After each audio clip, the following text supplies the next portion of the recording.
Meet Louis XIV, born in 1638, who entered the world already destined to become the most extra king in European history. He would reign from 1643 to 1715, a staggering 72 years, which is less a monarchy and more a historical endurance test. By the end of it, France would be powerful, fashionable, exhausted, and broke, but very stylish about it. Louis became king in 1643 at the age of 4, which meant he technically ruled France while still mastering shoelaces.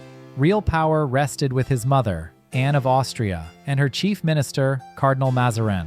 While they ran the country, young Louis absorbed an important life lesson. Nobles cannot be trusted, and Paris is scary. That lesson came courtesy of the Fronde, a series of civil wars from 1648 to 1653.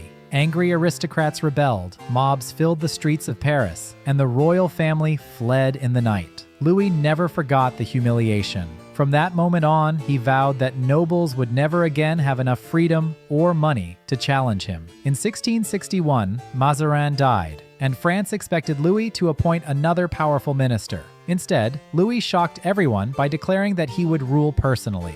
No prime minister, no middleman, just vibes, confidence, and absolute authority. This was the birth of absolute monarchy, summed up by the phrase he probably said, "I am the state." To make that vision reality, Louis needed control and spectacle. Beginning in 1661, he transformed a small hunting lodge into the Palace of Versailles, a shimmering gold-plated symbol of royal dominance. By 1682, Versailles became the official seat of government. Nobles were required to live there, trapped in a maze of etiquette, gossip, and competition over who got to help the king put on his socks. It worked brilliantly. If the nobles were busy fighting over napkins, they weren't plotting rebellion. Louis also centralized the government, reformed taxation, strengthened the military, and sponsored the arts. France became Europe's cultural trendsetter. Ballet thrived, architecture flourished, French fashion ruled, wigs grew taller. He wasn't just a king, he was a brand.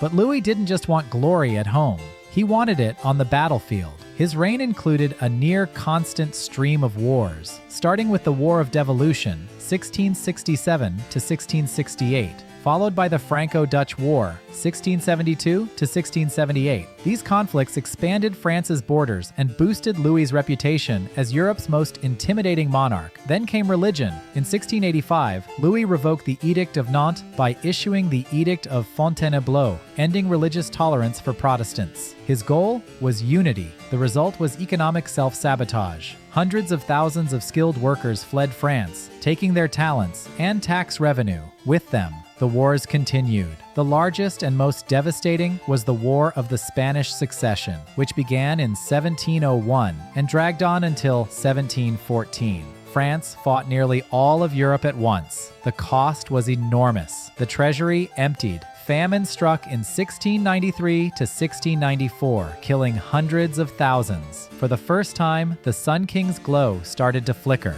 Tragedy also hit close to home. Between 1711 and 1712, Louis lost his son, grandson, and great-grandson in rapid succession.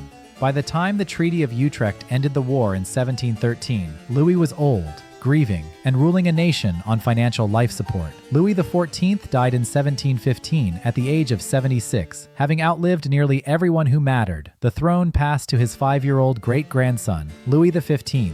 Along with the crown, he inherited Versailles, a powerful centralized state and crushing debt, basically a glittering time bomb. So how should history remember Louis XIV? He made France the dominant power in Europe. He defined absolute monarchy. He turned kingship into theater, and himself into the sun around which all else revolved. But his reign also planted the seeds of future disaster. Absolute control, endless wars, and extravagant spending set the stage for the French Revolution decades later. In the end, Louis XIV proved one timeless truth. You can be the Sun King, but eventually the bill comes due. Thank you for joining us on Trust the Dust. Please like and subscribe.